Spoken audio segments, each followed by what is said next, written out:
here's the warm up for this phase. So we're gonna start off with groin rockers. So we're gonna have them go down on one knee. And then from here, we're gonna take that knee out to a 90-degree angle, foot straight away from us, tall chest. We're gonna rock into that knee, making sure this knee stays back and forth, okay? We're gonna do that 20 seconds. So everything in this one's gonna be 20 seconds of work with a 10-second break. We're gonna do that for all the exercises in a row. So this month's warm-up is gonna be all about being in good positioning. So here, getting that warmed up, they'll switch legs after 20 seconds. They have a 10-second break as they transition over to this side. From there, we're gonna do prisoner hip pulses. So on a prisoner hip pulse, now we're gonna take that knee from being out here and go straight in front of us. One thing about this glute back here being squeezed, interlock our hands behind our head, and then from here, we're just gonna hip pulse forward and then rotate. Come back. Hip pulse forward, rotate. We want to think about that tall upper body here. We're gonna switch legs. Same thing on the opposite side. Now we're gonna rotate the opposite way. Rotate towards this leg that's up. Tall chest, try not to have them bend down. From there, we're gonna stand up. We're gonna do it to a lateral squat. So in a lateral squat, we want to keep their feet nice and wide.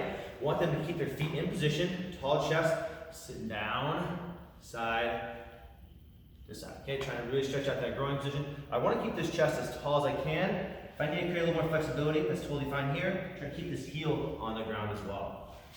From there, we're gonna do a deep squat with rotation. So we're gonna sit down. Try to get this hand as flat as we can on the ground, heels down. We're gonna have one hand go up for sky. I'm using leverage against this guy to press against.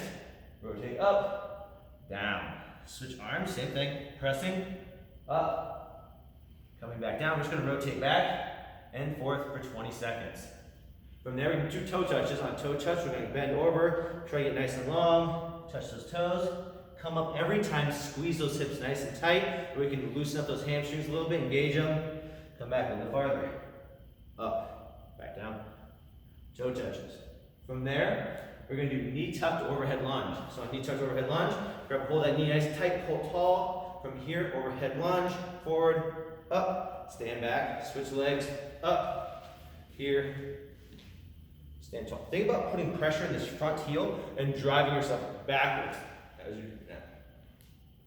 From there, we're gonna do a reaching single leg RDL. So in this one, so you want to think about getting the body long. Hands are going to go out as we reach back with one foot. Come through, snap our hip. Switch legs. Same thing. Reach out. Come through. We want to get this leg as long as possible. So you see it from the back side. It's not taking that leg out to the side. It's keeping that leg straight. Getting it long. Come back through. Switch legs. Back. Okay. So it's reaching single leg RDLs. From there, we're going to do an A skip. So an A skip is just our normal skipping pattern, nice and tight. So it's just in that marching position into a little bit of a bounce. All right, bring those arms through. We do want them to use their arms. We want to keep that knee up and that foot tucked as we're coming through that position. From there, we're going to do seal jacks. So seal jack is a jumping jack where we clap our back. So feet are normal. Just bring those hands over and under. Over and under. So for this position here, seal jacks.